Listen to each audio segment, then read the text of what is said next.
మన తెలంగాణలో మొట్టమొదటి ఫ్యాక్టరీ అవుట్లెట్ మన ముకుంద జ్యువెలర్స్ లో లైట్ వెయిట్ ఆభరణాలు కలెక్షన్స్ ఎన్నెన్నో అన్ని జ్యువెలరీస్ పై VA కేవలం 2 to 12% మాత్రమే. విచ్చేయండి ముకుంద జ్యువెలర్స్. బీజేపీ నేత సువేందు అధికారి వ్యక్తిగత సహాయకుడు చంద్రనాథ్ రథ్ హత్యోదంతంపై పశ్చిమ బెంగాల్ పోలీసులు దర్యాప్తు ముమ్మరం చేశారు. ఘటనా స్థలితో పాటు సమీప ప్రాంతాల సీసీటీవీ ఫుటేజీని విశ్లేషిస్తున్నారు. ఈ హత్య పక్కా ప్రణాళిక ప్రకారమే జరిగినట్లు తెలుస్తోంది. సుపారీ గ్యాంగ్ ఈ దారుణానికి ఒడిగట్టి ఉండొచ్చని అనుమానం వ్యక్తం చేస్తున్నారు.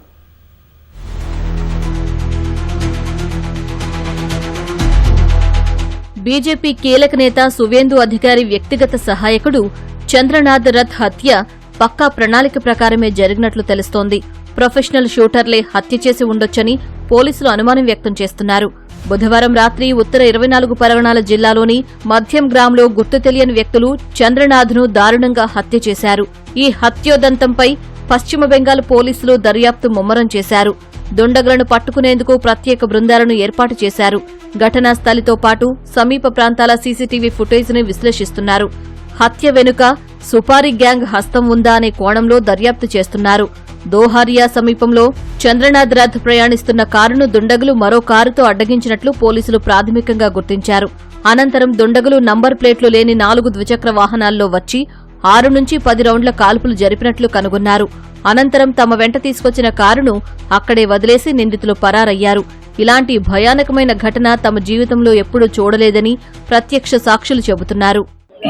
मतलब मैं ही पीछे था, उनके जो गाड़ी था उनसे गाड़ी के जस्ट मैं 100-200 मीटर दूरी में ही था जो घटना हुआ है वहाँ पे. मतलब ऐसा घटना लाइफ में तो पहले मैंने कभी नहीं देखा है. मेरा तो क्रेटा था, उनके सामने स्कॉर्पियो है, स्कॉर्पियो गाड़ी था शायद, व्हाइट कलर का स्कॉर्पियो था शायद. गाड़ी में ड्राइवर और वो चंद्रदा दोनों ही थे और कोई नहीं था. मैंने नहीं फायर, मेरे ख्याल से 2-3 राउंड हुआ होगा. 2 तो मैंने सुना है, तीसरा का नहीं पता है. 2-3 राउंड वो तो चलाते गया, वो 2 आवाज सुना, उसके बाद तो कान ही बंद हो गया लग रहा है. చంద్రనాథ్ రథ్ కారును అడ్డగించేందుకు ఉపయోగించిన కారును పోలీసులు స్వాధీనం చేసుకున్నారు. దానికి ఉన్న నంబర్ ప్లేట్ నకిలీదని పోలీసులు తెలిపారు. ఆ కారు ఇంజన్ నంబర్, చాసిస్ నంబర్ను చెరిపేశారని వెల్లడించారు. దీని ప్రకారం చూస్తే పక్కా ప్రణాళిక ప్రకారమే హత్య చేసినట్లు తెలుస్తోందన్నారు.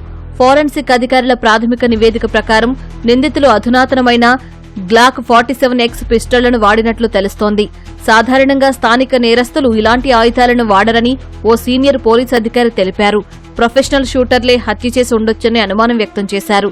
ఖాళీ తూటాలను స్వాధీనం చేసుకున్నామని బెంగాల్ డీజీపీ సిద్దినాథ్ గుప్తా తెలిపారు. ఈ హత్య వెనుక ఉన్న ఉద్దేశం ఇంకా స్పష్టంగా తెలియలేదని, అన్ని కోణాల్లోనూ దర్యాప్తు జరుపుతున్నామని వెల్లడించారు. సిఐడి కూడా దర్యాప్తు చేస్తున్నట్లు చెప్పారు.